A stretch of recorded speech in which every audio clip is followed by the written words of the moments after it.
the best socks in the history of feet. Get 20% off your first order. Go to bombas.com/Jim.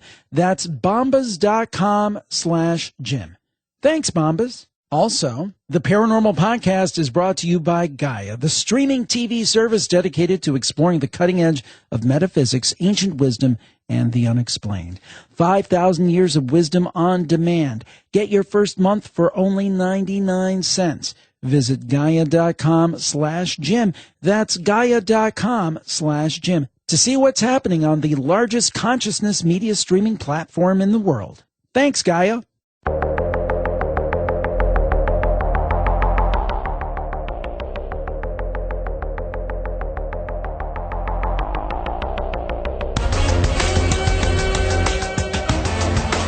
This is the Paranormal Podcast with Jim Harold. Welcome to the Paranormal Podcast. I am Jim Harold and so glad to be with you today, and I hope that you're doing well and you're having a great spring. I know the birds are chirping here and everything is starting to bloom, so it's a very exciting time of year, very reinvigorating. And I think that we have a very invigorating show for you today. We've got Lloyd Auerbach. He's going to talk about his new book, Psychic Dreaming, Dream Working, Reincarnation, Out-of-Body Experience, and Clairvoyance. And then followed up by Sky Alexander. And she's going to talk about the modern guide to witchcraft, your complete guide to witches, covens, and spells. And maybe she will dispel some of the stereotypes out there about witches. Always fascinating to talk to people who pursue that way of life. Not my way of life, certainly, but we like to bring a lot of different experiences and a lot of different perspectives and benefit from that, to being exposed to maybe some different points of view than kind of the norm. And we are so glad that you are listening to the show. I will say this. If you like the show, you like what we do, please rate, review, and subscribe wherever you listen. That is so, so important. I can't stress it enough. If you do one thing for us, rate, review, and subscribe wherever you listen. iTunes, the Apple Podcasts app on your iPhone or your iPad, Google Play, Stitcher, wherever you can subscribe so you get the show automatically. You rate and review. That really does help us. So please help us out. And now we start off with the one, the only, one of the smartest people in this business, Lloyd Auerbach. And here he is. Our guest today is probably what I would be to consider one of the foremost experts on the paranormal, parapsychology, really one of the people I look up to in this area. And one of the people, when he says something, pay attention, folks, because he knows his stuff from long years of personal research well, how can I say it? He knows his stuff. We're talking about Lloyd Auerbach. He is the director of the Office of Paranormal Investigations and president since 2013 of the Forever Family Foundation, an organization supporting research on life after death and the work of spirit mediums in the grieving process.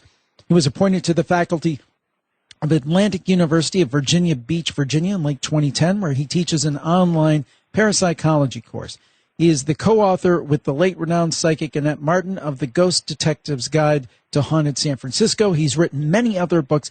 He's been researching this material for decades and decades, and again, probably knows more about anybody living about these subjects. And his latest book is a reimagining of a previous book, I believe. It's called Psychic Dreaming, Dream Working, Reincarnation, Out-of-Body Experiences, and Clairvoyance. Our guest today is Lloyd Auerbach. Thank you for joining us once again, Lloyd. Thank you, Jim. Good to be here. So, let's talk about this book, Psychic Dreaming. Now, am I correct? This is a reimagining of a previous book? That is correct, yeah. The original Psychic Dreaming came out in 1991, and it's been long out of print. Barnes & Noble reprinted it only with a very limited press run in 1999. It sold out immediately, and for whatever reason, they didn't reprint it, but thankfully Llewellyn Worldwide has taken that one and one of my other books up, and we did kind of revise, reimagine it, play with it quite a bit.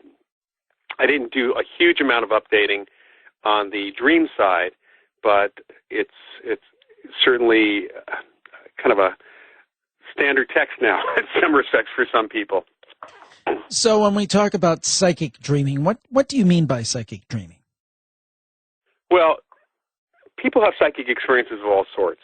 For the most part, most of our psychic experiences that happen tend to be the information type, the ESP type.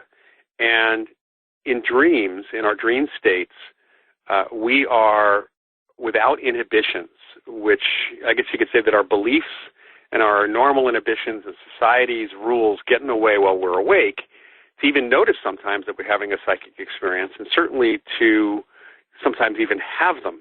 Whereas in the dream state, all bets are off, and it's a fertile ground for mainly, actually, interestingly enough, mostly precognitive experience, but also telepathic dreaming, so connecting with someone else's mind, having out-of-body experiences, possibly picking up on past lives, and certainly even real-time kind of remote viewing type dreams. So the average person may not think of themselves as psychic. First of all, is everybody psychic to some degree, and does this apply to them, or is this just for people with special gifts? Well, it certainly doesn't apply to just people with special gifts. Everybody has some degree of psychic ability, or at least an aptitude for it. You know, the thing is that we all have an aptitude for some form of creativity, but we don't always take advantage of it, and we don't even always notice it, or we're educated not to have it, to kind of ignore it. And that's what happens with psychic ability. As we, especially in our society, as we are kids, we're told, in general, both at school and often at home in our family, that psychic stuff is not real, or it's weird, or it's strange. And so kids tend to get educated out of being psychic. Some people, of course, keep it up, just like some people keep up with their form of creativity, music and art and such. But it's really unfortunate because we do have this, I will say it's not a reliable source, but we do have a source of information that we could access that we just simply don't. Now, when you look at being psychic, here's one of the tough things for me, and I think it is for a lot of people when you think about the subject of dreams. You know, the old saw, a bit of undigested gruel, and you just think, well, it's kind of the mental junk at the end of the day. Now, do you believe that all dreaming is psychic in its nature? Do you believe that some of it is this mental junk? Do you think it's a mixture? And how do we tell one from the other? I think that's the tough part.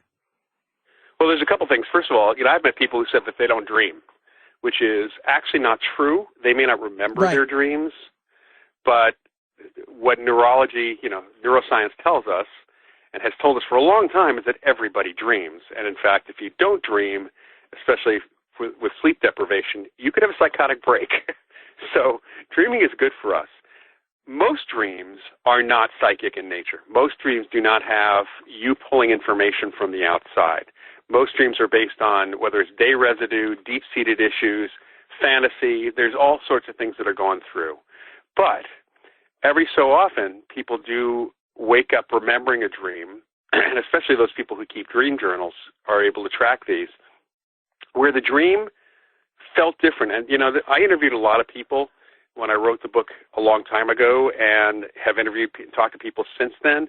And the really interesting thing about anybody who reports a dream that came true, for example, the precognitive dream, is did they know at the time, I asked them, did you know at the time you had the dream that this was a precognitive dream or something different? And without fail, they said, I may not have known it was precognitive, but the dream felt different, or it seemed different, or it seemed realer than real. So there was something about the quality and the context of the dream that made them take notice of it, which is very different than most other dreams that people have. That's something else. Now, you talk about different kinds of dreams. Is there a way to have more of these meaningful dreams? In other words, let's say that the percentage is 90, 10, and 10%, and I don't know that that's a percentage. Let's say 10% are the ones that are these meaningful dreams. Is there a way to manipulate that ratio at all?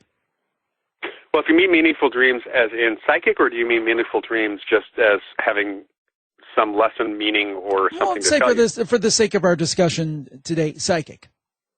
Okay. First of all, the most important thing for people to learn, and this is something that is in the book, I have some very simple things to do to learn to work with your dreams and to remember your dreams. And one of the more interesting things that happened to me when I was writing the book, because I wasn't, and still now today I'm not, someone who always remembers his dreams, but during the writing of that book, I remembered a ton of dreams every single day. I'd wake up with a lot of stuff. And that was because my intention was set that I would remember my dreams. I mean, writing a book on dreams, you want to remember your dreams so you can really kind of attack that and possibly have psychic dreams too. So part of it is setting an intention. Part of it is actually kind of programming yourself, which, by the way, is where the idea of let me sleep on it comes from. Right. For decisions. That's dream incubation. People used to, even in ancient Egypt, if they had a decision to make or a process something to work out, they would tell themselves before they go to sleep, I want to dream about this situation. I want to find out what the actual answer is. I want to come up with a real response here. And they would remember their dreams that they had or the dream that related to that because they set the intention and practiced this. And part of it also is when you wake up. We all know this. We wake up, we remember our dreams for about 30 seconds. Exactly. And then they're gone. Yeah, so most dream workers keep either a journal right. or they have a recorder. You know, you got a smartphone now. It's got a recorder on it. When you wake up, you can always talk into that. And that reinforces the idea of remembering your dreams. Once you get into this process of remembering your dreams, you can actually program yourself to try to have more psychic dreams of different sorts. It doesn't always work because psychic ability is not as controllable as we'd like it to be. And the future is kind of always in motion, as Yoda would say. So we may not be able to always get the right future. That's the one interesting thing about precognition is you're not always picking up on the right future. But you're going to pick up a lot of information that way. Now, not all psychic dreams, I guess, are created equal. Are there different categories of psychic dreams? Yeah, just like there's different categories of psychic experiences in general. So you might have shared dreaming, or telepathic or mutual dreaming, where you and a spouse or you and a good friend have exactly the same dream. This has happened to me with friends over the years, and I know a number of other people have had that same kind of shared experience. You might have a dream. You know, one of the things about dreams of the future, which are difficult, is the timing issue. So let's say that in the middle of the night, at some point in the night, you had a dream about something that happens, a disaster, a car accident, a robbery. Usually it tends to be negative because that's more emotional for people, but it also could be something very positive too. And you wake up in the morning and you turn on the TV and lo and behold, there's the story. Now, you had no idea that was going to happen. So the question then is, did you dream about the incident when it happened, or did you dream about you watching the news and getting the feedback? Huh.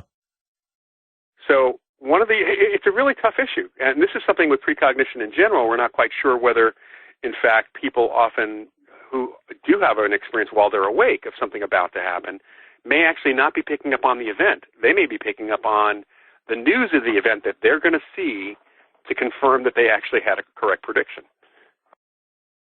Now, other things that you talk about in this book, lucid dreams. Now, this is interesting. I don't have it often, but it is an odd feeling to be in a dream and say, hey, I know I'm dreaming. Talk about that a little bit and where that comes into play.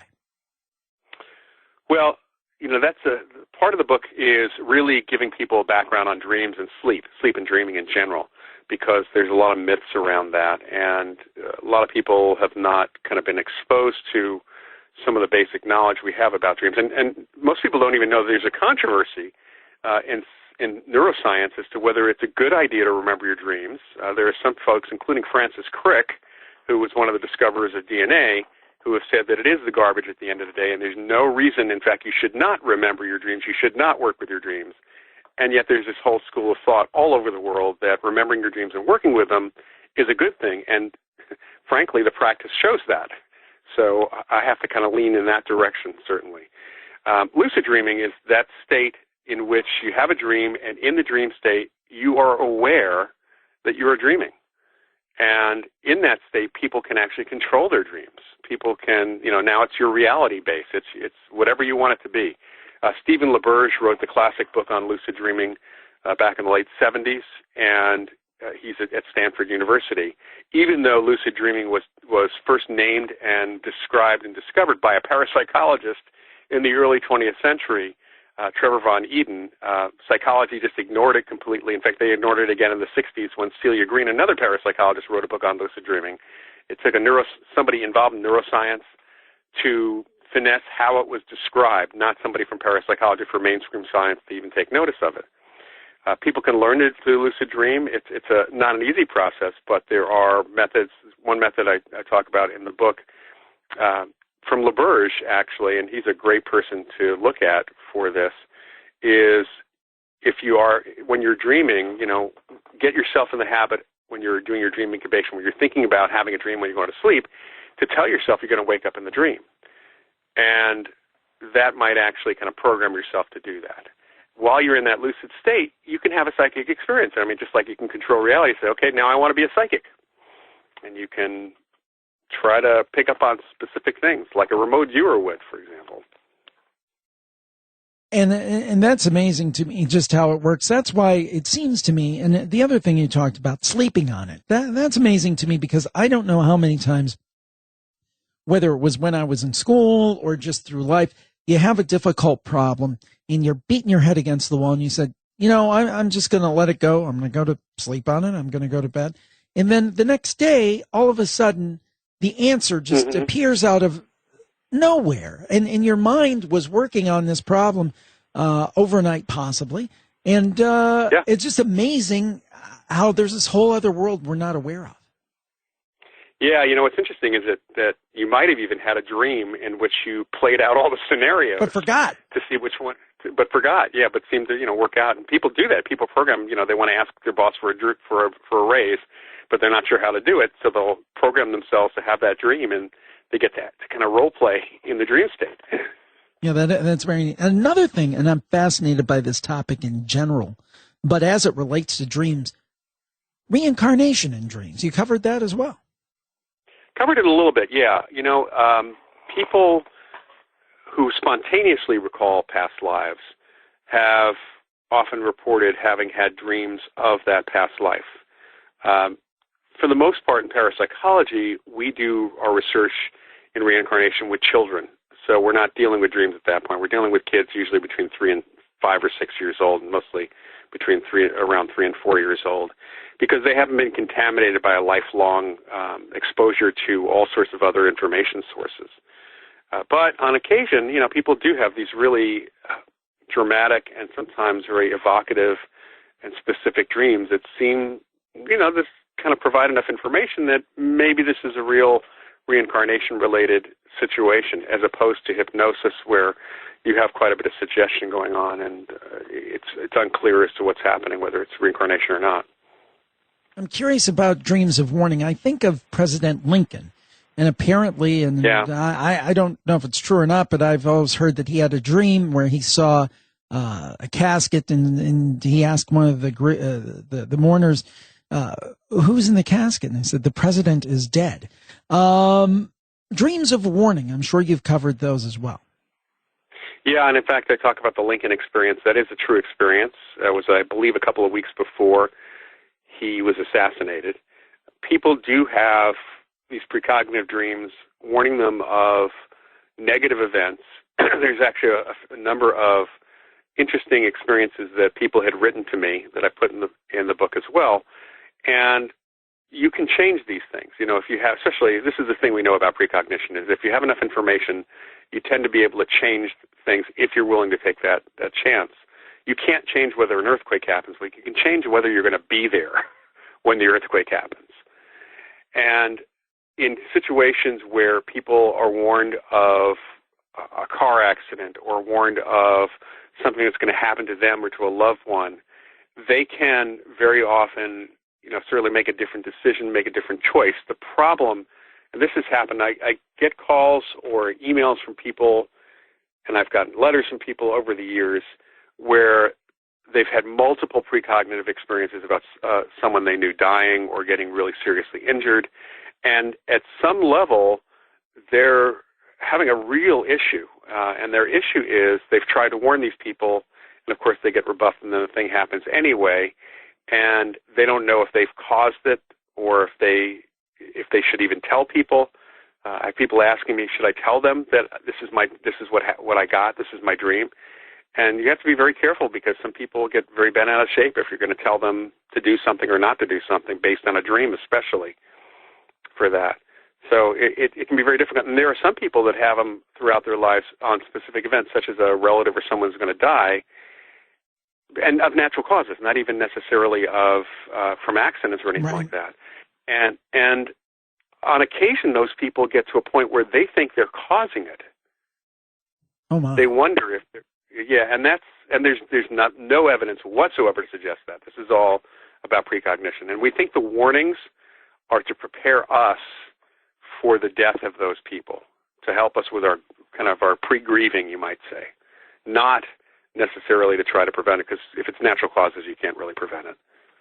It's interesting because I remember, this is not really precognition, but after the death of my grandfather, my mom, who has since passed as well, but this is when I was a little kid, like 10 years old, she recounted having had one of the most vibrant dreams she'd ever had, and she saw my late grandfather walking across the street, and he looked directly at her, and she said it was as real as if I could go out and touch him. And I wonder if dreams like that are the dead trying to communicate with us.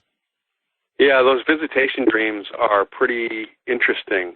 I had one after my grandfather died with him. And, there is that context and quality, I think, that these psychic dreams absolutely feel different. In my experience, my dream with my grandfather, it felt different than any dream I had ever had before. So I was pretty sure it was not my mind. I wouldn't say playing tricks on me. One of the questions that we have is whether that visitation is actually your unconscious trying to help you through the grief by having that contact. But then there's that quality of that dream that matches the other kinds of psychic dreams as well, which would indicate that it's something more. Telepathy. Now, this is something that I've not had the experience of. I don't know if it's less common or not, but telepathy in dreams. Yeah, that's the shared dreaming idea. It's the idea that people sometimes have the same dream the same night, often the same time. And there are many, many, many experiences on record of that. Mutual dreaming, you can call it. It often usually happens with people you're close to emotionally or related to, but more often to people you're close to. It's interesting because on our campfire show, we had a woman on, and she talked about having a shared dream, I think, with her boyfriend or fiance, and it was exactly the same dream, and that was amazing to me, what the mechanism of that kind of thing was. Now, I mean, are there certain tips and tricks to putting yourself in a good mental state to dream well? I mean, I'm assuming a comfortable bed. Obviously, dream journals are good ideas. What are some of the tips and tricks to make the most of our dreaming ability? It really is keeping track of them, and also, interestingly enough, talking about them with people. There are dream groups all over the United States, actually all over the world. Montague Ullman, who was a parapsychologist and a psychiatrist, kind of pioneered, or I should say brought in a Swedish technique for doing dream work many, many years ago to the United States. And it's partly about discussing your dreams with other people. Gail Delaney, who's a dream expert, sleep and dreaming expert here in the San Francisco area, actually wrote in her books, and her books are, I highly recommend her books. She wrote the idea, we have these books that are out there called dream interpretation books. You have all the dream symbols and stuff. Right. You can pick up a dream dictionary anywhere. Don't do that. Those are worthless. They pretty much are worthless. They are either copying each other or they are pulling from the imagery and metaphors and symbolism of the author, which is not your mind. It's someone else's mind. And the reality is what Gail Delaney pointed out is that if you look at your dream, and this is really very, very similar to the way we would do research with remote viewing, doing a remote viewing experiment, which is to just jot down all the imagery, not try to name it, not try to make any sense of it until you get everything down, and then look at all the things that are in it and ask yourself, okay, if I was a Martian, what would I think of this object? Would I think it was a banana or some sort of yellow piece of PVC that had some other function? So to really kind of take it apart as if you're someone else who doesn't even know what the symbols are. We tend to immediately name things or categorize things when, in fact, dreams might provide us with partial images, just like remote viewing sessions do, and we may need to actually piece it together. On the other hand, having that discussion with other people, asking you questions, the main question is, what do you think it meant? So when people ask me, well, I had this dream about such and such, what do you think it meant? They say that to me, and I say, what do you think it meant? Yeah, because it would seem it's not about what I think it meant. Yeah, so individual. It would seem so individual. Totally. You don't have the frame of reference of that person. You don't have the life experiences. So to me, and we've had people on with dream dictionaries and those kind of things because we talk to a lot of different people. But to me, it almost seems like when you read the horoscope in the newspaper, even if you believe in astrology, it's too broad based. It's not honed down enough. Of course, I mean the newspaper horoscopes. You could read some other sun sign; it would still apply to you. Right. You may be feeling a bit down today. Well, that's about half the population on any given day or more. That's right, especially right now. Exactly. Yeah. But I think last week was the most depressing day of the year. They said, or something. So. Psychic dreaming. Do you think, and we've had this discussion before, you have the materialistic sciences and scientists who just feel, everything is just very materialistic. And while certainly I believe that that's part of dreaming, to me it just seems like there's something more, and you've kind of nailed down what that something more is. Do you see them coming your way? What's interesting is that there are materialists in parapsychology who do not believe that consciousness is anything but the brain, who absolutely have no problem with, and in fact support, looking at the idea that our minds, our brains can pull information from other sources, even from the future. And so it's, the materialist viewpoint is not a problem. They have no problem with psychic dreams if they have no problem with psychic ability. It's when they have a problem with psychic ability, then they're going to, start trashing the concept to some extent. So the question is, the very important question, where can people find this book? Because I think if you're into this kind of material and you're into dreaming, you've not run into Lloyd's previous book, and if you've run into it, you're going to run into this one too because it's updated. But I think you should get this book. So, Lloyd, where can we get this book? Well, it will be available at bookstores everywhere and on Amazon and Barnes & Noble's site at the very beginning of April. It's coming soon. Yeah, I think it's going to be great. Our guest has been Lloyd Auerbach, one of our favorite guests because, in this area, there's so much room for kind of, well, here's what I think's going on. But Lloyd has done the research. He's done the work. And we admire what he does. Lloyd, thank you for joining us today on the Paranormal Podcast. Thank you, Jim. Always fascinating to speak with Lloyd and get another gem, another great book that he has done. And he's one of those people, along with people like Rosemary Ellen Guiley and Jeff Belanger and those types of folks, and many others I'm not mentioning, but those are some that come to mind. They really, really know their stuff, and when they say something, I definitely listen. And next up, we're going to talk with someone who knows their stuff about witchcraft, of all things. Sky Alexander joins us right after this very important message. The Paranormal Podcast is brought to you by Bombas, the best socks in the history of feet. Yes, in the entire history of feet, that is. And you can get 20% off your first order by going to bombas.com/Jim. That's bombas.com/Jim. Now, this is not just about a great discount that I'm going to tell you about. It's also a great story. About 4 years ago, two guys quit their jobs at a media company to make a difference in the world with, of all things, socks. Seems pretty unique, but they had good reason. They learned that socks were the most requested items in homeless shelters, and at the same time they realized there was a gap in the marketplace for a better crafted and more thoughtfully thought out sock.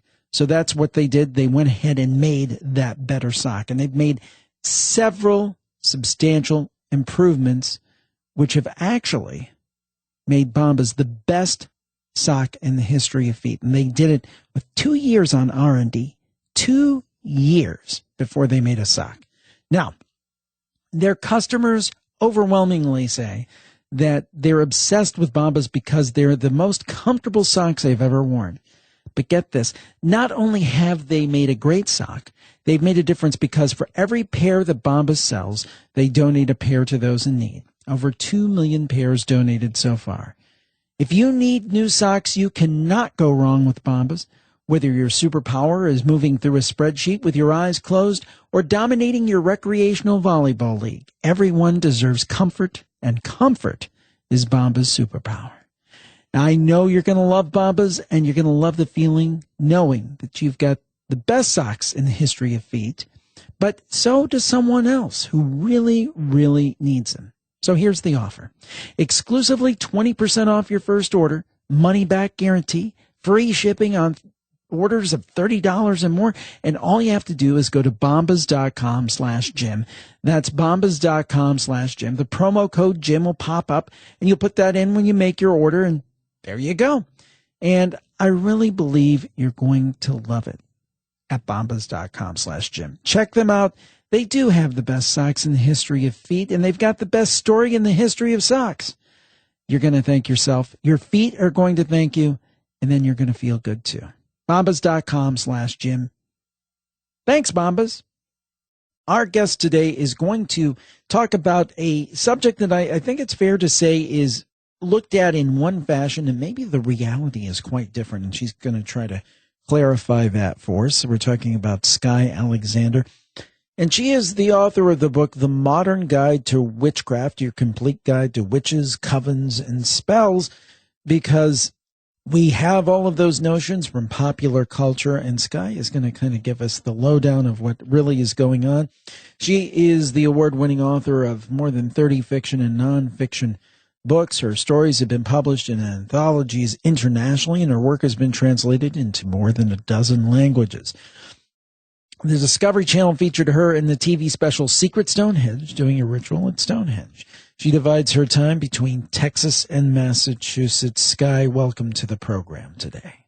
Thank you so much for having me on, Jim. It's a pleasure to be with you today. Now, the book, The Modern Guide to Witchcraft, who is it meant for? It's meant primarily for people who are novices or who are just starting on this path, or anyone who's just curious about learning more about witchcraft and what it really is. Now, we know all of the stereotypes about witchcraft, you know, whether it's the Wicked Witch of the West, whether it's Samantha in Bewitched, whatever they may be. There are many of them out there. Can you talk to us a little bit about the difference between the stereotype and the reality?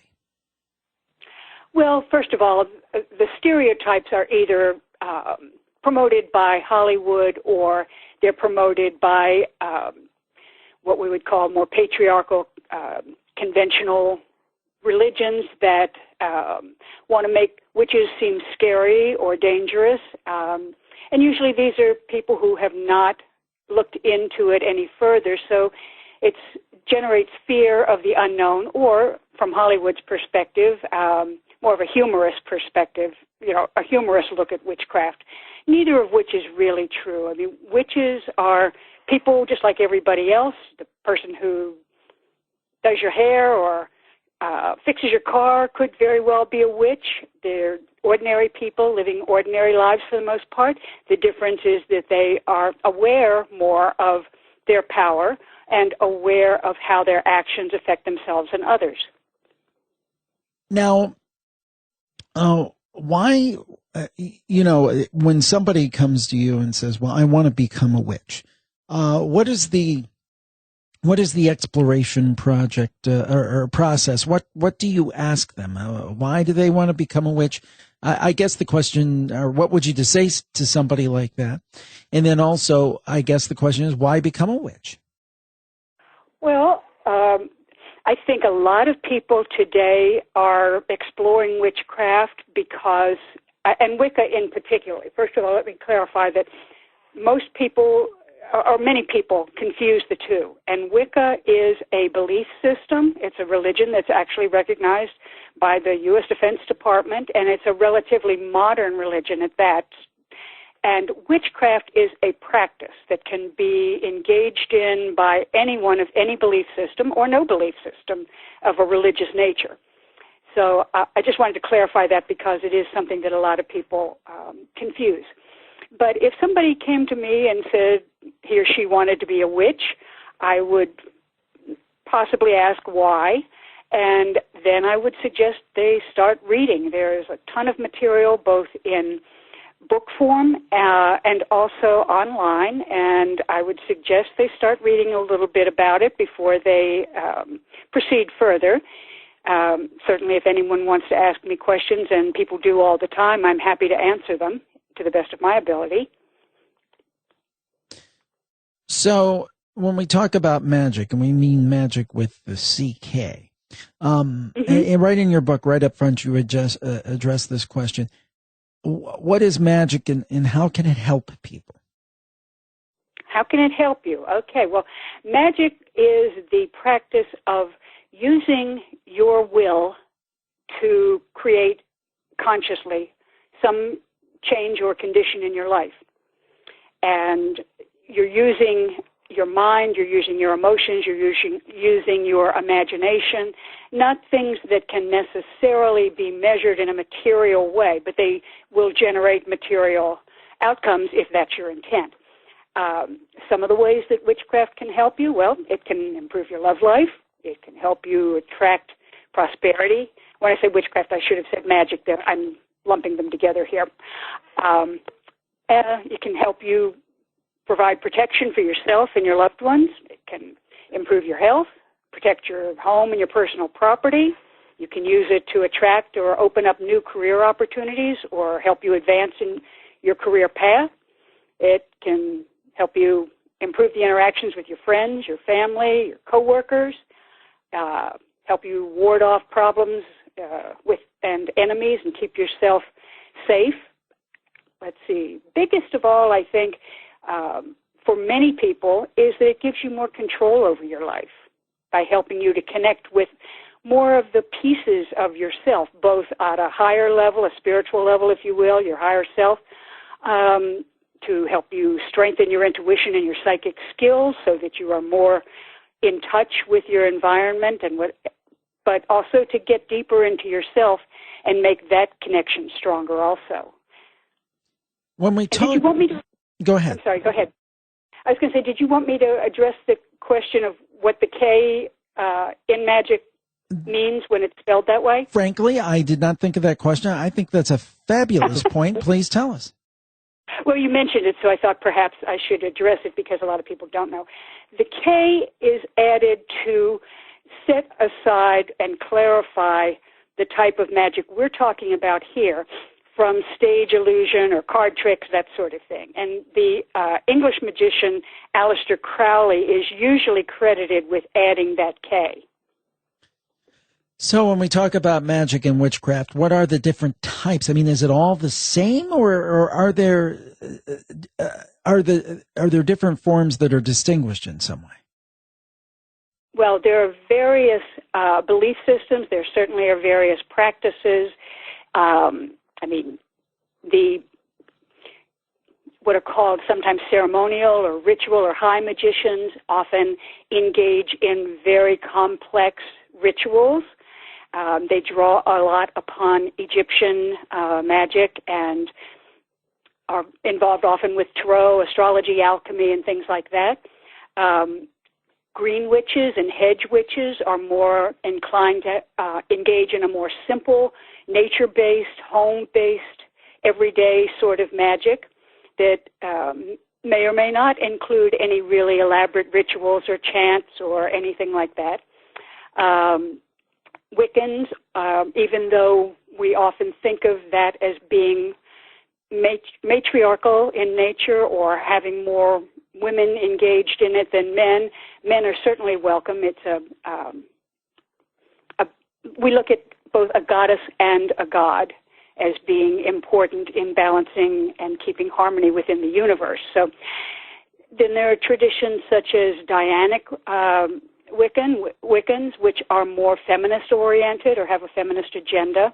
There are lots and lots of different types of witches, and they have different practices. However, at the very core of it all is the utilization of your will in connection with the energies in the universe, in the cosmos, in order to produce a result that you desire. Now, we often hear in pop culture about black magic. Is black magic a real thing? And what is it? Absolutely.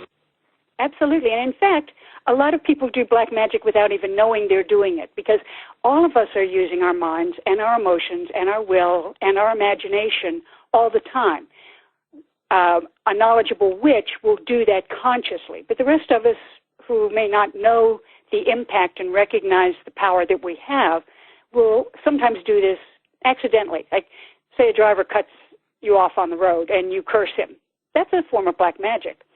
You may not have enough power to make anything really bad happen from it, but just as a general rule, black magic means doing something with intent to harm. White magic is doing something to improve your connection with the higher powers, divine, spirit, whatever you want to call that entity or that being or that power. And gray magic is everything else.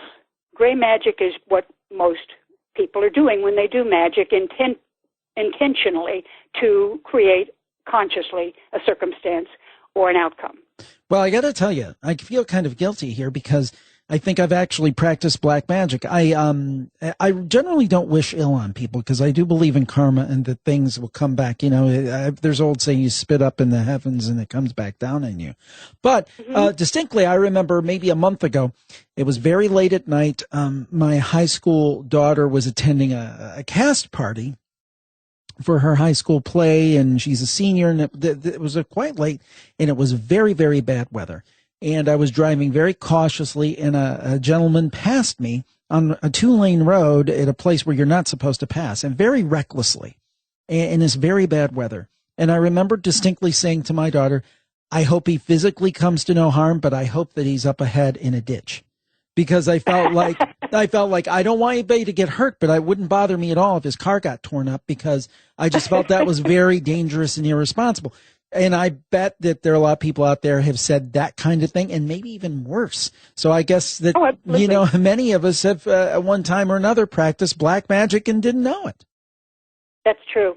And I think that's one of the things that is important about being aware, whether you're, you know, a magician or whether you are simply a responsible individual, to be aware that your thoughts do have power, your words have power, and that you become more in tune with what you are saying, what you're doing, because I'm sure you've heard of the law of attraction. You know, that was popular. Well, I was going to bring that up actually with The Secret, okay. and going back to way before that. You know, a lot of work that Think and Grow Rich and those kind of things. I mean, really, when you think about it, what you're talking about, if you're putting something out in the universe with an intention, and that is magic, that to me very much sounds like Napoleon Hill or The Secret or even Norman Vincent Peale to some extent. You know, the power of positive thinking. I mean, to me, it just sounds like a different form of it. Well, you're absolutely right. The law of attraction basically just says that what you put your mind on, you attract to you. So the idea, of course, is to put your mind on things that you want to attract, not on stuff that you don't want in your life. Well, it's a fascinating discussion. Our guest today is Sky Alexander. The book is The Modern Guide to Witchcraft, and we'll be back right after this. The Paranormal Podcast is brought to you by Gaia, the streaming TV service dedicated to exploring the cutting edge of metaphysics, ancient wisdom, and the unexplained. And keep listening, because I'm going to tell you how you can get your first month for only 99 cents. Now, you're listening to this show. That means that you're obviously interested in the supernatural, in the strange, the unusual, the Fortean. And you know where to come for great audio content. I hope that you feel that way about our programs. But where do you go if you want a streaming TV video service with those same values and that same type of content? And there's just one answer, and I've been telling you, and I will continue to tell you until you try it. It is Gaia, because Gaia explores these topics we love, and they're always providing viewers with tremendous new content. Now, for example, this week, no exception, if you were a member of Gaia, just a few of the new shows you could watch. Buzzsaw with Sean Stone. He talked on the occult, bringing your will to the world. Or Bill Foss joined George Norrie on Beyond Belief, and they discussed Journey to the Akashic Records. And then all episodes of Linda Moulton Howe's Truth Hunter series are now posted on Gaia. There's just so much great content, and now there's a page where you can get a flavor for all of it. Now, it's a paid setup for me. I'm very flattered. Really set up for you, my listeners. It's at Gaia.com/Jim. That's GAIA.com/Jim. What I really like about that page is they have a lot of little snippets there, so you can have a little kind of supernatural smorgasbord. And kind of have a little sampling here and a little sampling there, and quickly get a sense of what you're missing by not being on Gaia. So, today I was looking at that supernatural smorgasbord, and a few things I found. A video on lessons from the 12 angels. Another one, revelations from a remote viewing from Lynn Buchanan. I believe that was a snippet off of George Norrie's show. And then another one on magnetic pole shifts and space domains. That sounds fascinating. Really, there is nothing else like Gaia. There's all those ones I mentioned and so much more. It's like a video supermarket for consciousness studies. Your one-stop shop if you're looking for streaming video on the topics that we love. So go to Gaia.com/Jim. That's Gaia.com/Jim. And the other thing I'll point out after you're done sampling and enjoying some of that content, go in the upper right-hand corner of that page at Gaia.com/Jim. There's a little red button that says sign up. And if you click on that, you'll have the opportunity to sign up for your first month for only 99 cents. Now, there's some other great offers there too, but if you just want to dip a toe, you can sign up for 99 cents for your first month. Gaia is great, and you're going to want to check it out. Visit Gaia.com/Jim. That's GAIA.com/Jim to see what's happening on the largest consciousness media streaming platform in the world. Thanks, Gaia. We're back on the Paranormal Podcast. Our guest is Sky Alexander. The book is The Modern Guide to Witchcraft, your complete guide to witches, covens, and spells. And Sky, so I will ask you about this. Again, most of us, what we, quote, know about witches comes from pop culture. And when you say covens, a very specific picture comes to mind. Where, again, in this regard, does Hollywood deviate from reality? Well, I think that Hollywood, again, either makes it spooky and scary or humorous when they attempt to show how witches work together. A coven traditionally has 13 members, but that is not necessarily the way it has to be. It can be as large or as small a group of people as necessary. Generally speaking, a coven is a closed circle that you are invited into to participate with people of like mind, people whose energies you feel will complement yours and yours will complement theirs, and so that you can work together harmoniously. And by blending your skills and your talents, you can do better magic. You can strengthen each other's abilities. But it also is can be a social group as well to an extent. It can be a support group, a family for people who often are in places where they maybe feel a little bit different or ostracized even, so that the coven gives you the community that you need to find yourself and to follow follow your path successfully. What is something that would surprise the average person? By average, I mean the person who is not a witch and maybe not familiar with it.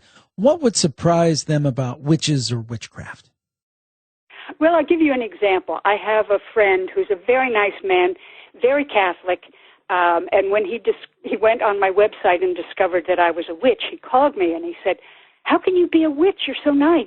And I said, "Whatever gave you the idea that witches can't be nice?"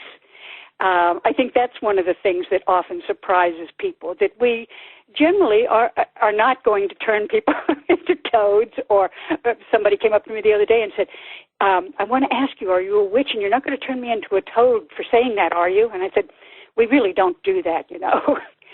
That's the thing. Most people, I think, who have been conditioned by traditional religious views in a fear-based attitude, they think we're evil, they think we're mean, they think we're going to harm them, and that is probably the furthest thing from the truth. When you're a witch, when you're calling on the universe to have a particular outcome, do you have to be careful? I'll give you an example because I'm not very familiar with witchcraft, so I probably wouldn't be able to give you a good example. But for example, when somebody uses something like a Ouija board, to try to reach out to a loved one who has passed or something, there's often a concern that other spirits and things can come in, kind of the law of unintended consequences. Do you have to be careful when practicing witchcraft and magic that you don't invite something that you really don't want to play host to? Well, I think it's a good idea. There are certainly many, many entities in the universe. Some of them are not as nice as others, and you can, if you're careless, I guess, allow yourself to be open to those beings that are out there. The Ouija board especially has gotten a bad rap, but it's no different really than any other tool that you might use to make a connection with whatever spirit being you're trying to communicate with. That may be a departed ancestor, it may be a loved one, it may be a higher self, an angel, a guide, or a guardian of some kind. And what I generally do, and this is just my technique, it's very easy, is just to surround myself, envision myself being surrounded by a sphere of pure white light and love and peace, and I ask that I be protected and that only good intent and good beings come through to me. And that generally is enough. I mean, other people may have more elaborate rituals that they do for protection before they do any kind of spell or do any kind of ritual, and that can be left up to the individual. Often there's a practice called casting a circle that witches will do to symbolically and spiritually and in the form of energy create a barrier around themselves when they're doing a ritual or ceremony or spell of some kind in order to both hold the positive energy in until they're ready to release it, but also to protect themselves against unwanted energies or disturbances that could interfere with the practice. Now, in the book you talk about sacred spaces, altars, and shrines. Tell us the role that those components play in witchcraft. Okay, well, sacred space is where you have filled, a place where you have filled the area with love, harmony, peace, positive intentions. It can be your home, it can be a place outdoors, it can be anywhere. You do not have to cast a circle around the space. You fill it. It's often a good thing to do, for example, when you have people coming over to your house, particularly family gatherings during the holidays where there could be tension, but it's filled with your intention to create love and harmony in the space around you. Now, altars, just as they are in churches, are places that give you a focus to do your work. And you may have a permanent altar in your home somewhere if you have the space for it. You can create an altar outside. It's like the witch's workbench, and it's where he or she will go to perhaps cast a spell or contact a deity of some sort, or to practice any other form of magic or spiritual activity. You might go there to meditate or to sing or to do whatever you feel is part of your own practice. And the altar can be a central location where other witches, if you choose to work with other people, can gather to do a ritual or another form of ceremony. A shrine is something that you build as a way of honoring someone or something. It can be a person, particularly someone who's passed. You'll see them along highways, for example, where people have had accidents that were fatal. But a shrine may also be something that you dedicate to a particular god or goddess or spiritual being that you wish to honor. And they can be portable also. They can be things that you take with you when you travel, like a little box or something that you put some things in that have meaning to you so that you can take that little altar or that shrine along with you someplace else. And then it can also be something, if you live in a place where you're afraid that someone might not take well to seeing your altar set up with candles and crystals and all kinds of things on it, you can just do something on a shelf, a bookshelf, that reminds you of whatever your intention is and that for you seems somewhat sacred, and nobody else has to know what it is. Another thing you talked about, this is very ironic. I'm sitting here, and sometimes when I do my audio interviews, I have a couple of stones here, gemstones. Mm-hmm. And I forget the name of them. One's kind of a golden stone. I think that was supposed to be for prosperity. And then I have a little tiny crystal skull. And sometimes when I'm doing interviews like this, when I'm listening to a very interesting answer like that one, I'll just kind of have it in my hand like a worry bead. So here I find out that is part of witchcraft and magic. Maybe I'm more of a witch than I know. But the question is that talk about the part of crystals and gemstones in magic. Okay. Well, a lot of people who do magic work do use crystals of some sort or gemstones. And that's because, and we also use other things from nature. We use plants. It's basically, the idea is that all organic beings, all organic substances have energy. And that energy is something that we can tap and utilize to strengthen or in some way enhance our own intention. And it also helps, as you're doing right now, helps you focus and helps you stay calm and helps you balance your own resonance within yourself while you're working. And the different stones all have different meanings and different ways that you might utilize them within a spell. For example, you're talking about your golden yes. That you're holding, which might be a topaz. I don't know what it is. But often golden gemstones are used for prosperity. And the reason for that is what we might call the law of similars.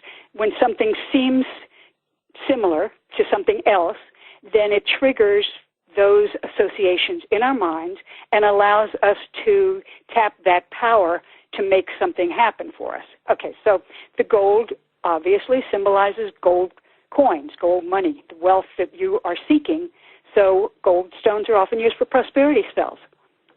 And it's interesting because I do believe there's something to it because you tend to see successful people are successful and people who have a tough time tend to stay in that. Now, sometimes people can break out, but it seems like to me 9 times out of 10, I go back to the power of positive thinking. If you feel that you can do so, I think it was Henry Ford who said, I believe, yes. said, whether you think you can do something or not, you're right. Yes, that is from Henry Ford, obviously a very successful man.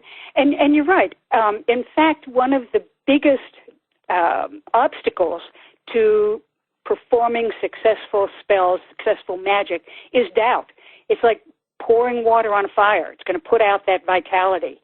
And so you really have to trust the universe, trust yourself, and believe in what you want and believe in yourself that you can bring this to you. And you're right, keep your mind focused on positive things. And whenever you catch yourself, and we all do, catch ourselves thinking about something negative, what I do is I just envision one of those, circles with the diagonal line through it that Yeah. says no, Good point. I just like cancel that right out and replace it with a positive one. Now, you talked about spells. Now, again, I'm going to relate back to the pop culture reference because that's what I know and probably most people listening. You picture somebody doing this incantation over a boiling pot or whatever it is. I mean, that's the picture we get in our mind, the little movie that plays. Give us kind of put that no sign through that and tell us what spells are really about and kind of how it's done.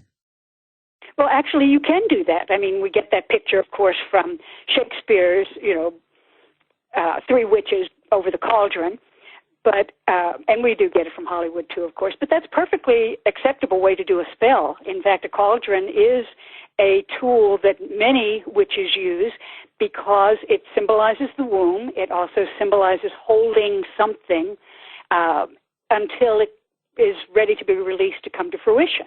It nurtures and holds and builds and strengthens whatever it is that you're using in your spell. You could use a spell that does have something in it that they're stirring, a libation of some sort.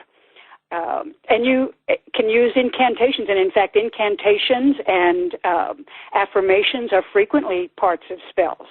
An affirmation is just a short, positive statement of what you are intending to do. An incantation puts it to a rhyme, so it's a little easier for you to remember. It can be as short or as long as you want, and you can use an incantation pretty much in any spell you want. So part of that image is absolutely correct, but you don't have to use any tools at all. Even though magicians and witches of all kinds generally do use certain tools because they help to focus your mind, you don't really need any of them. All you have to use is, the power comes from within you, not from any given tool, not from a magic wand, not from a cauldron, not from any other tool that you may use. It's just a tool. Now, I'll throw another one out at you and see if it's a misconception. This whole idea of, to make something happen, I need half of a pig snout, 3 leaves from an oak tree, the head of a dead bat. Is there any truth in something like that at all? Yes and no. Yes, because as we were talking earlier about all gemstones and plants having a particular energy of their own that you can tap and use in combination with your own skills, your own energy, your own mental power. So yes, indeed, some of those things are very helpful and can augment what you're doing. And I often recommend using things, not necessarily, eye of newt or tongue of frog, not that kind of thing, but certainly using gemstones, using herbs of various kinds, flowers, water, candles, lots of different things in spells. But you don't have to. That's the main thing that is perhaps a misconception. And ask I think there was a second part of your question, and I don't remember what it was. No, I think that was basically it. Okay. Is this rooted in some reality? I mean, yes, it is, but you don't need that. And that's the one thing I want to remind people. It's just, does it help you to get your mind and your feelings more engaged in the ritual, the spell, or whatever practice you're engaging in? That's the main reason for using tools, particularly things like candles.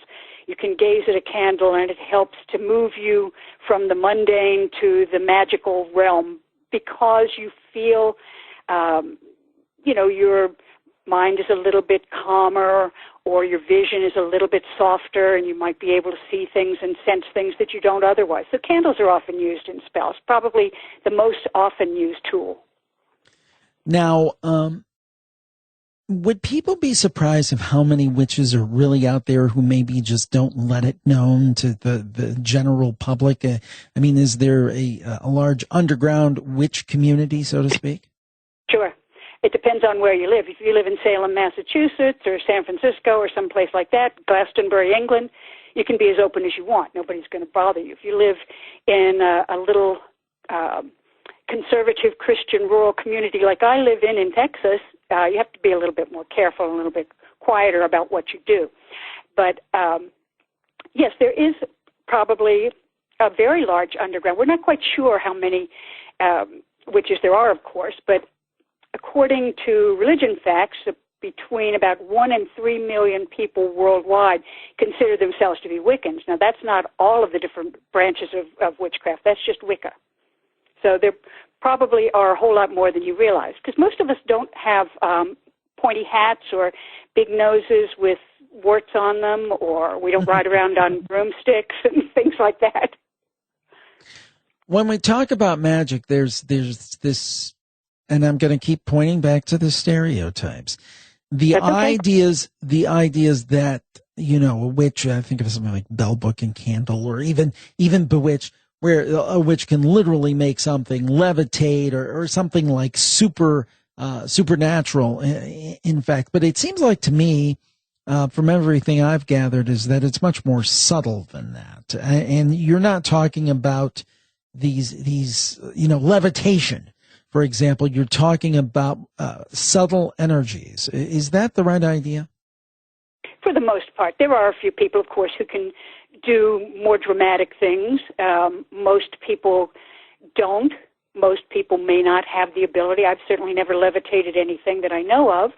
And for the most part, that's not really what the whole point is. The whole point is to use your energy, your power, your intention to make things better for yourself and other people and other beings in the world and in the universe. So, you know, parlor tricks aren't particularly high on our list of priorities. Well, it's been a fascinating discussion. Our guest has been Sky Alexander. We've been talking about The Modern Guide to Witchcraft. Sky, where can people find the book, and where can they find more information about everything you do? Well, certainly anybody who wants to can look at my website, which is www.skyalexander.com. And you can, if you want, purchase the book through my website. You can go to your local, if you have a New Age store, you might be more lucky at finding books on witchcraft, including my own, than you would at, let's say, a big superstore. But you can always find them online. Amazon is, you know, an easy source, but so are lots of other online sites that carry not only my books, but other books that are on the subject that might be interesting to people. Well, Sky, thank you so much for joining us today to talk about The Modern Guide to Witchcraft. And thank you so much for having me on, Jim. I've enjoyed it. Well, I hope that you enjoyed that show as much as we did, packed with a lot of information.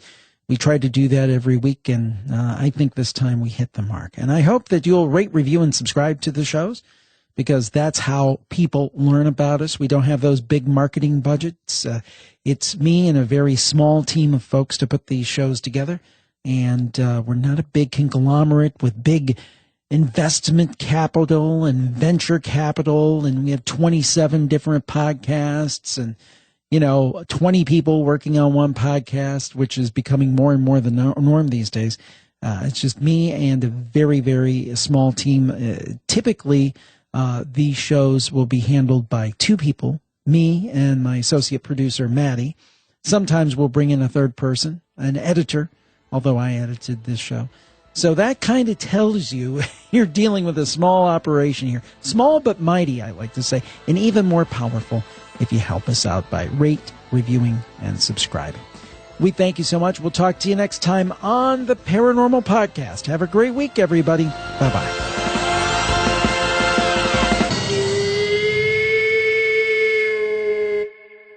Now for the legal disclaimer. We do not accept money from publishers or content producers in exchange for interviews. However, as with most media outlets, in the majority of cases, we do receive complimentary copies of books and DVDs that we feature on our podcasts. Your purchases of books, DVDs, and other items via our Amazon.com links benefit Jim Harold and JimHarold.com and help us continue our programming. The sponsor messages you hear on the programs are paid endorsements, although we really do like them. For the full disclaimer, go to JimHarold.com, and thanks for listening.